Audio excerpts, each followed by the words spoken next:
i3, i5, i7, Nvidia, GTX, RTX, Dell, HP, Asus, Ryzen. What?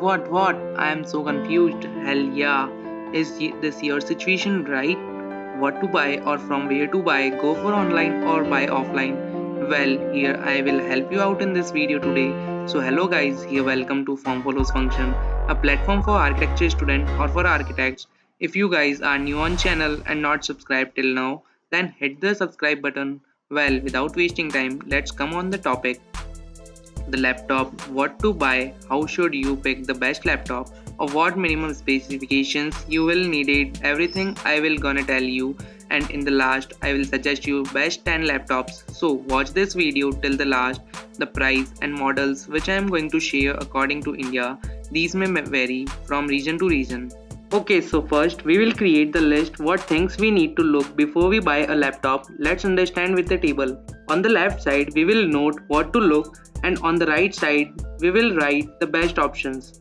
First we'll look for the brand. There are many brands available in the market, but what we have to see before we choose any, we will see the brand trust, their services, their service center in our city, so that if we get any problem we can easily contact them.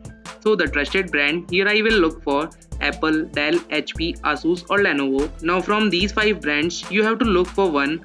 If you are Mac fan, then the Apple is the only option for you. But for Windows, I will go for HP or Dell. But these days, Asus come up with amazing gaming laptops, so it can be in my option. So after the brand selection, now the thing come is budget. I suggest you to keep minimum 50,000 if it is your first laptop and not using it for rendering purpose. You will get the average laptop in between 70k to 1 lakh, and now for high performance there is no limit.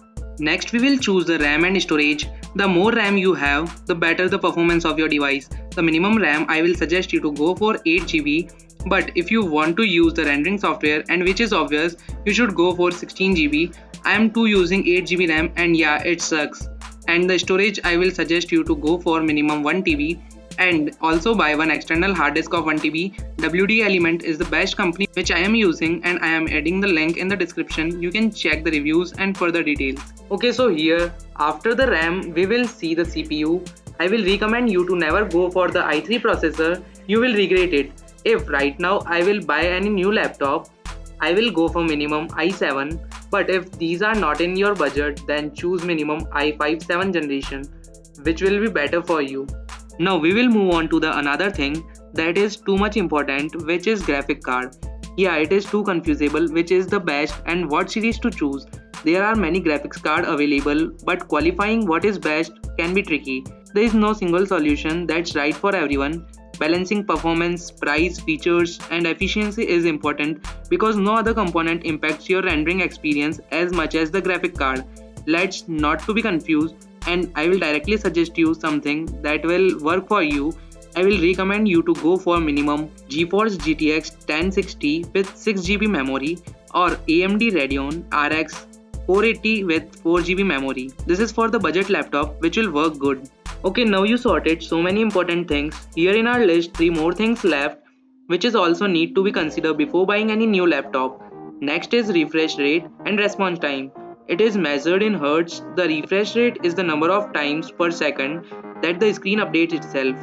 Most laptop screens have the standard 60Hz refresh rates, but some high-end gaming laptops with 120Hz panels which are better. If you have a game running at 90 FPS and your screen is only 60Hz, you may notice this problem, so always check the refresh rate. The next thing is screen size. It is not so much important thing, but I will consider if you have minimum 15.6-inch screen size, it would be best. This is all on you to say it or not, or the purpose you are using it. If you needed the laptop most of the time while traveling, then it is obvious you will not prefer the 17-inch laptop. So check before you buy according to your need. So now before we see the list of recommended laptop you can buy, there is one more thing, or consider it as a tip. Always buy the full HD screen display so that you don't get the reflection when you working opposite to light. Now you guys are ready to buy the laptop. If you love this video, don't forget to like this video. Don't stop the video here. On the next screen we will see the best 10 laptops list with specifications. You can easily buy these laptops. I have added the link in the description. Thanks for watching this video guys. Hope now everything is clear to you and what thing you need to look while buying a laptop. Share this video with your friends and also subscribe me now. Let's connect on Instagram. Soon we will going to reach 10k. Thank you so much for your support. I will come with more better content soon. Till keep enjoying and I will see you in the next one.